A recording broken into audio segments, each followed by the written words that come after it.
Let me just bring you some breaking news. In the last few minutes, Iran's state TV has said that around 60 people, including 20 children, have been killed in an attack on a housing complex in the capital, Tehran. That's according to Iran's state TV, reporting in the last few minutes. Meanwhile, at least 3 people have died in Israel after Iran launched a wave of retaliatory strikes on the country overnight. So let's talk about all of this now with General Lord Richard Dannatt, who's former Chief of the General Staff. Very good morning to you. Thank you so much for talking to us this morning. I wonder what you made of the scale of Israel's operation in Iran so far, and with promises of more to come, what do you expect Israel's next move to be? Well, clearly this operation has been a long time in the planning. It's something that Prime Minister Netanyahu has wanted to do for quite some time, because perfectly reasonably, although viewers might not agree with the scale of the attacks, perfectly reasonably, Israel is concerned about its own security, and in particular, the multitude of threats that Iran has posed. Now, in recent months, Israeli actions in Lebanon have pretty much eliminated the Hezbollah threat. The ongoing fighting around Gaza has much reduced the Hamas threat. The Houthis are under pressure in Yemen.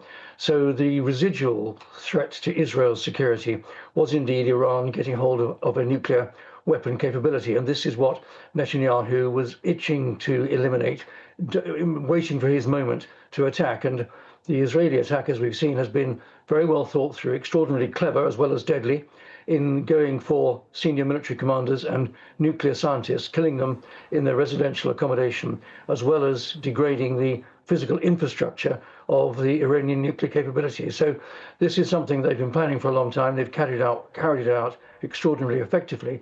But now there is the backlash, and we're going to see back and forth for quite some time.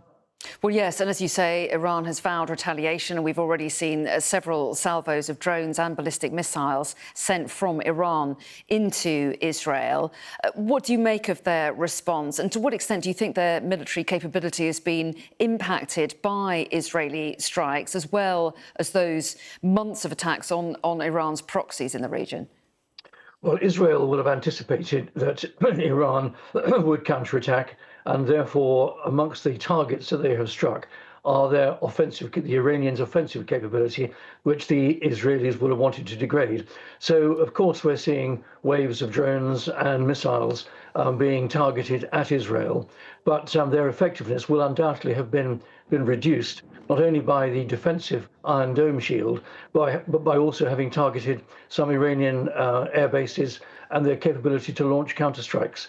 So this is a comprehensive operation that the Israelis are carrying out, with both an offensive aspect to it and a defensive aspect to it, as they quite correctly anticipated that they would come under attack themselves. How effective can they be, though, in this aim of stopping Iran's nuclear program? Can they actually achieve that with the weapons they have? Well, of course, that's the big question. That's why I think even the Israelis admit at high level that this is a risky operation.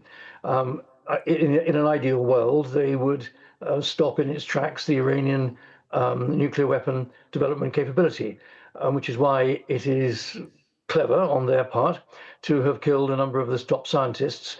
I also understand that they, as well as attacking the physical infrastructure of some of the sites where nuclear weapons are being developed, they're also destroying the access routes to those sites.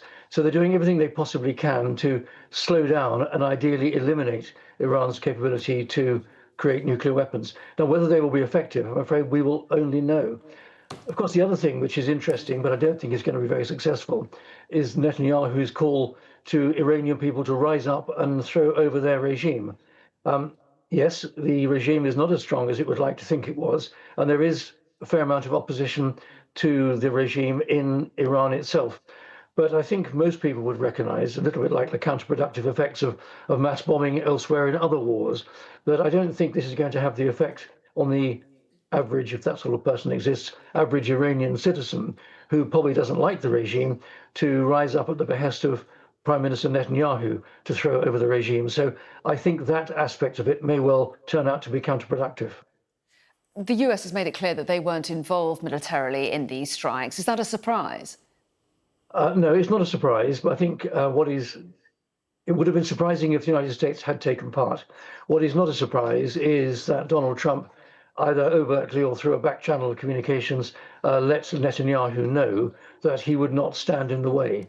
I think what Trump is saying is that ultimatum after ultimatum has been given to the Iranians to come to the table and do a deal and stop their nuclear weapon development scheme.